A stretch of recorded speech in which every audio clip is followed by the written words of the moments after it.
Hey, what's up guys, Lux here bringing you a new video, and today we're going to be taking a look at LEGO set 21133, The Witch Hut. This set came with 502 pieces and retailed for $59.99 in the United States. And obviously this is an older set now. This was from 2017, so not too long ago, but you know, long enough to where this thing can definitely spike up in value. Right now, I think if you want to buy one new, you're going to be paying around 200 bucks for this. I was lucky to get this at under retail.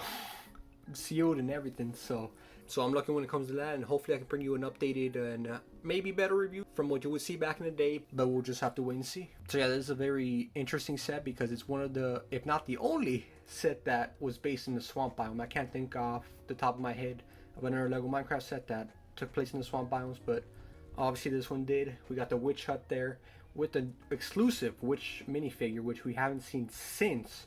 And it's not just your typical villager head mode either, so we'll be taking a closer look at that later on. We get Alex here. So yeah, without further ado, let's get right into the set.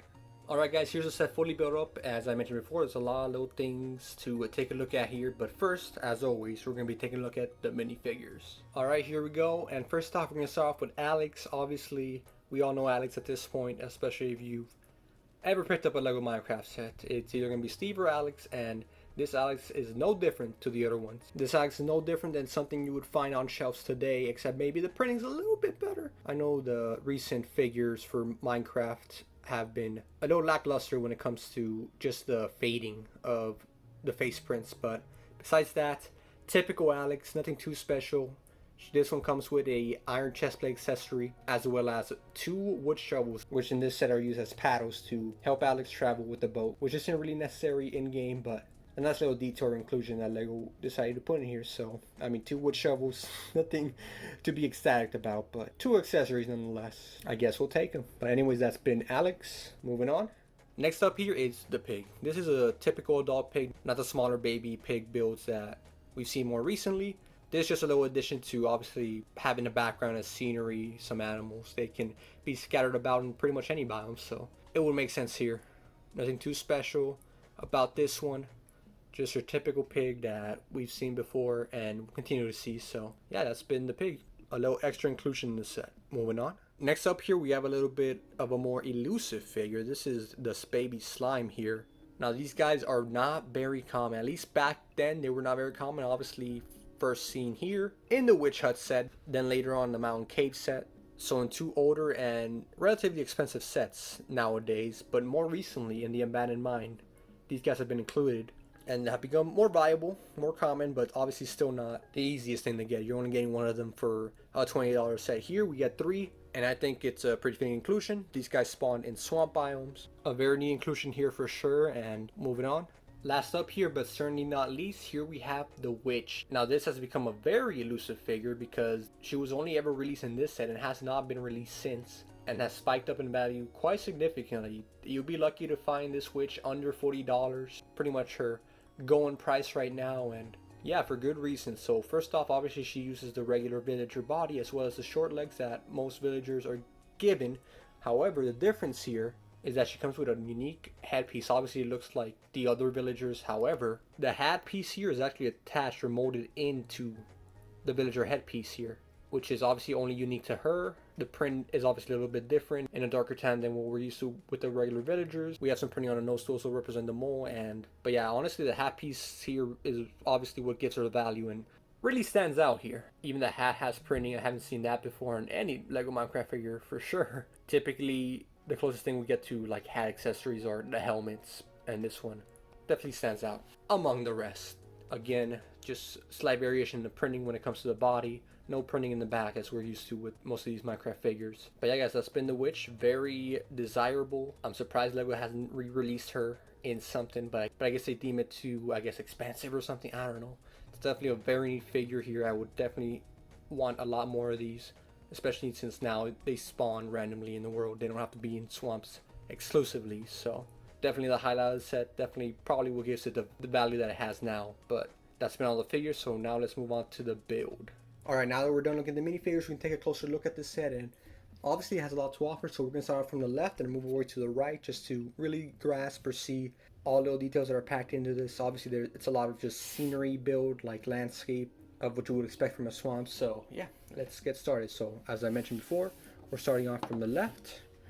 Moving this a little bit closer. All right, moving the left side of the set a little bit closer to the camera, you can see there's a few little details here that I want to go over. So first off, we got this slime here. This slime was, at the time, exclusive to this set. Then it came out in a couple sets in the recent years. We got it in the Big Mountain Cave direct-to-consumer set, and we also got it recently in the Abandoned Mine set.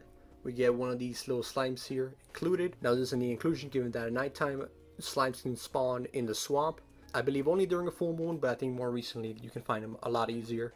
And obviously that's a place to stack up on slime ball resources. So in the inclusion here, as I mentioned before, you get 3 of them. So yeah, you definitely get a decent amount here for your low slime army. Next to it, you can see a brewing stand here. This is a neat little inclusion because it makes sense why it's here, but at the same time, wasn't really necessary, but obviously a good inclusion nonetheless. Taking a closer look here, we can see an empty bottle here, represented by the translucent minifigure headpiece. We have a swiftness potion represented by the light blue translucent minifigure headpiece, and in the back there, that can either be a strength potion, a potion of damage, a potion of healing, whatever you want to identify it as. I think it's a bit more of a dark red, so I'm going to go with potion of strength. And obviously the brewing stand build has been the same since, even in the more recent sets.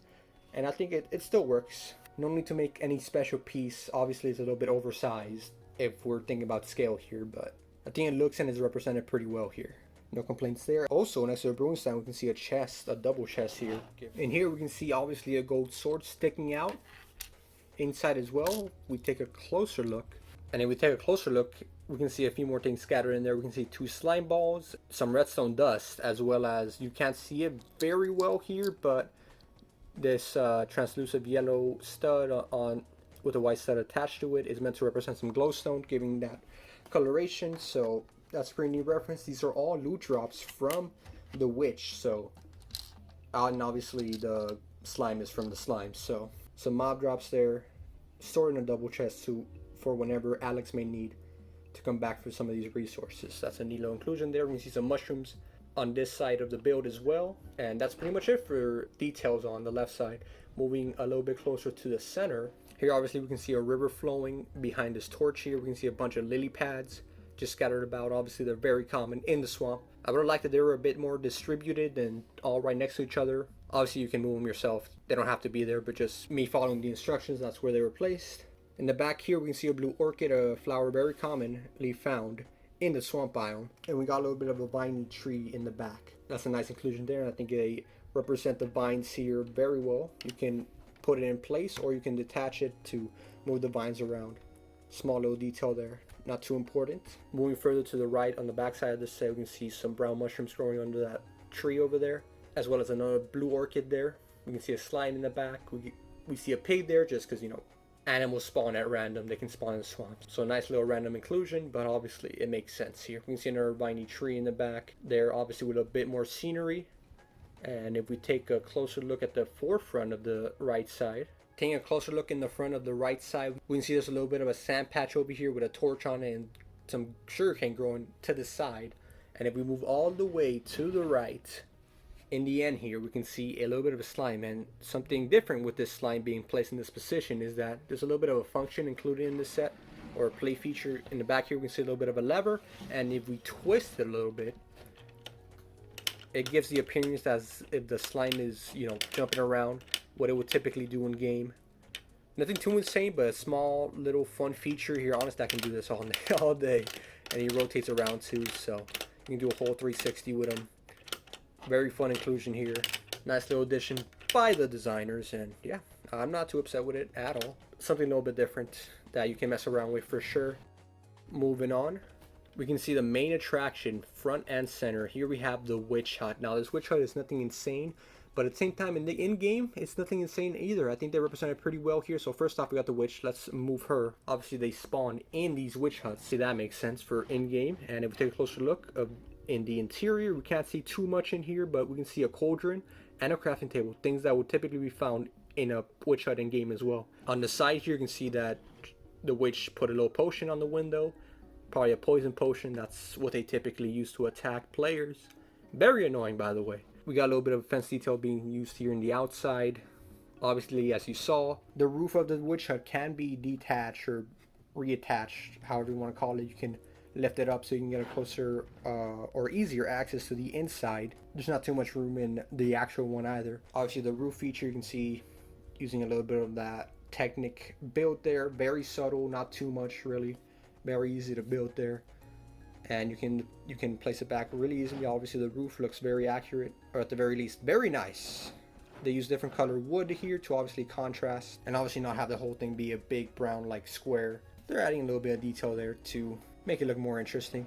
So yeah guys, that is pretty much it. One last boat to point out here is the boat that Alex is riding in. This is a very common build that we've seen in other sets as well. You know, you got these pieces in the bottom to obviously represent that it's floating in the water. We have like the little bit of spacing here. I think they have changed it a little bit, varying from set to set. Obviously when it comes to piece color usage or maybe sizing, given that now you can hold 2 people on a boat in game, but for the most part this is the same. Alex here is actually given 2 wood shovels, as I mentioned before, to represent her rowing the boat. But yeah guys, that's pretty much all we have to take a look at in this set. Nothing too insane when it comes to the build, like certain build techniques being used or anything revolutionary. It's just your typical landscape build for Minecraft. They were especially common back in the day, just showing a portion of a low biome, and I think this one executes it pretty well. We got the witch hut, and obviously the witch, the thing that people would be most attracted to for this set, and it is now very much a desirable thing, given that we haven't gotten the witch since then. So yeah, the build, the landscape ain't too insane. Obviously it's very accurate. It represents the swamp biome very well, with all the mushrooms, the viney trees, and overall with the river there and some slime scattered about. But yeah guys, that is pretty much it. This was a pretty nice set. Obviously I would not be found paying $200 for this in sealed. Again, I got really lucky when I found this set for under retail with sealed bags and everything, so I'm happy to pick it up. I definitely think it's worth what I paid for what it was originally priced. I feel like you're paying a little bit too much, but obviously the value comes in the witch, in that new mold they use. It's not your typical villager head piece there, and obviously we've seen her value skyrocket over the years, and will continue to until Lego makes another witch figure. But until then, that's all we got. Hope you guys enjoyed. Tell me what you think about the set down below. Do you own it? Do you wish you owned it? Are you surprised with the skyrocket of the price for this set? But yeah guys, I'm curious to hear your thoughts down below. Anyways guys, hope you enjoy. Have a good rest of your days, and I will see you next time. Goodbye.